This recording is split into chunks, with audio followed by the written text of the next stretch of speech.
নমস্কার দর্শক বন্ধুরা, মোটিভেশনাল শ্রীমন্ত চ্যানেলে আপনাদের জানাই সুস্বাগতম। আজকে আপনাদের সামনে যে বিষয়বস্তু নিয়ে আলোচনা করব তা হল, গীতা থেকে আমরা কি শিক্ষা লাভ করি, শ্রীমদ্ভগবদ্গীতা আমাদের কি শিক্ষা দেয়।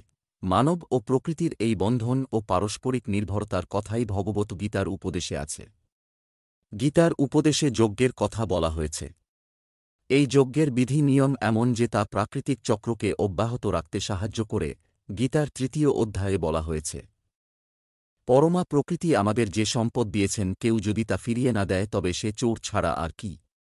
সত্যিই প্রকৃতি আমাদের নির্মল বাতাস, শুদ্ধ পানীয় জল দিয়েছে।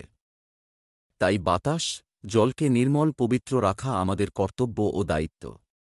মাটিতে জৈব প্রক্রিয়া ফসল ফলাতে মানুষকে সাহায্য করে। প্রকৃতির এই জৈব প্রক্রিয়া খাদ্য সরবরাহ করে মানবের জীবন চক্রকে অব্যাহত রেখেছে। প্রাকৃতিক জৈব প্রক্রিয়ায় বিষ ছড়িয়ে তাকে ধ্বংস করলে জীবনচক্রকেই ধ্বংস করা হবে। ভগবান শ্রীকৃষ্ণ তাই গীতার বাণীতে বলেছেন, যে ব্যক্তি প্রকৃতির জীবনচক্রে বাধা দেয় সে ইন্দ্রিয় সুখে আসক্ত মহাপাপী। মাটি, জল, বাতাসে দূষণের বিষ ছড়ালে প্রাকৃতিক জীবনচক্র বিঘ্নিত হয়।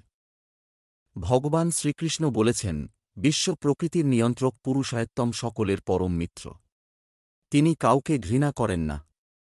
তিনি সর্বদা হিতকারী। গীতার বাণী অনুসারে সর্বজনের হিত চিন্তা সত্য হলে প্রাকৃতিক সম্পদ শাসন বা লুণ্ঠনের প্রশ্ন আসে না। যেমন দুগ্ধবতী গাভীকে মাংসের জন্য হত্যা করা যেতে পারে।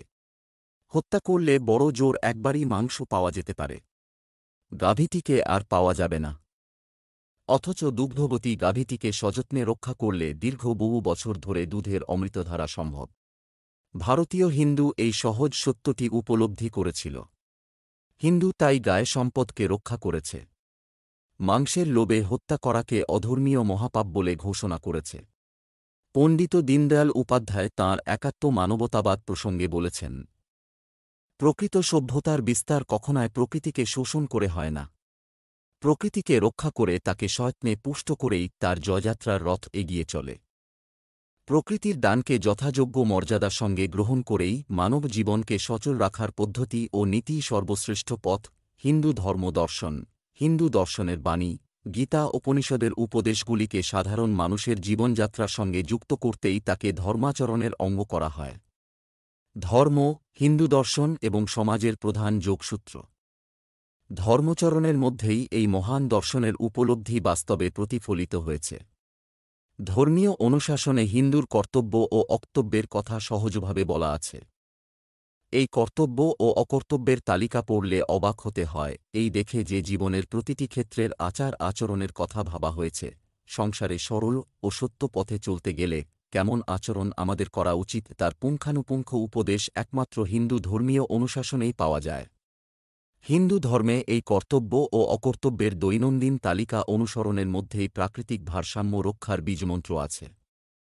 এমন অনেক কর্তব্যকর্মের কথা বলা আছে যাতে বন জঙ্গল ধ্বংসের হাত থেকে রক্ষা পায়, ভূমিক্ষয় রোধ হয়, জল ও বাতাস নির্মল থাকে, জমির উৎপাদিকা শক্তি বৃদ্ধি পায়। অকারণ পশু হত্যায় ধর্মীয় নিষেধাজ্ঞার কারণে প্রাকৃতিক ভারসাম্য বজায় থাকে। আশা করি বন্ধুরা ভিডিওটি দেখে আপনাদের ভালো লেগেছে।